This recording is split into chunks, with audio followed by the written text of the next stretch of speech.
দীপাবলি উপলক্ষে কার্নিভালের আয়োজন করা হয়েছে হায়দ্রাবাদের রামোজি ফিল্ম সিটিতে।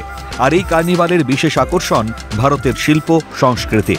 কার্নিভালে উপস্থিত প্রতিটি ট্যাবলো মনে করায় দেশের বিভিন্ন প্রান্তের সংস্কৃতি এবং ঐতিহ্যকে। রয়েছে নাচ গানেরও আয়োজন। আর সেই কার্নিভালে নিজেদের প্রতিভার প্রদর্শন করলেন শিল্পীরা। Yesterday I don't have any idea about you, but yesterday and today you are fabulous. Thank you sir. बहुत अच्छा लग रहा है सुरेश। आप कौन सा स्टेट से? मैं उड़ीसा से हूँ। এই বর্ণাঢ্য কার্নিভালকে চাক্ষুষ করতে রামোজি ফিল্ম সিটিতে ভিড় জমিয়েছেন 8 থেকে 80 সকলেই।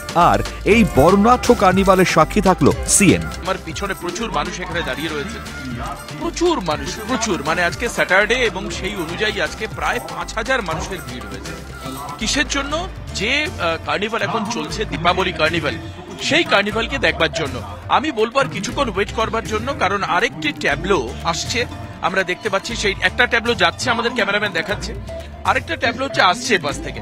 এবং প্রত্যেকটা ট্যাবলোর সঙ্গে ডান্স টিম থাকছে, ধামাল করে দেওয়ার মতো ডান্স পারফরমেন্স থাকছে। এই সবটাই কিন্তু লাইভ পারফরমেন্স হচ্ছে উইথ লাইভ মিউজিক।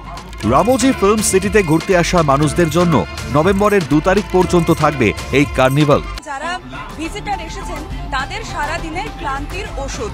সারাদিন হাঁটাহাঁটি করে এই পুরো রামোজি ফিল্ম সিটি ঘুরে দেখার পর সন্ধেবেলা এখানে বসে কার্নিভাল উপভোগ করা তাদের কাছে ক্লান্তির ওষুধই বলতে পারি।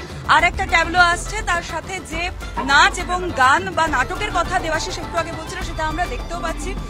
এবং এই যে কার্নিভাল তার উপলক্ষ দিওয়ালি, এবং এই দিওয়ালি নভেম্বর 2 তারিখ অবধি এই কার্নিভাল যারা এখানে ভিজিটার আসবেন তাদের জন্য থাকবে। ক্যামেরায় সোমনাথ দাসের সঙ্গে দেবাশিস চক্রবর্তী ও পায়েল রায়ের রিপোর্ট, ক্যালকাটা নিউজ।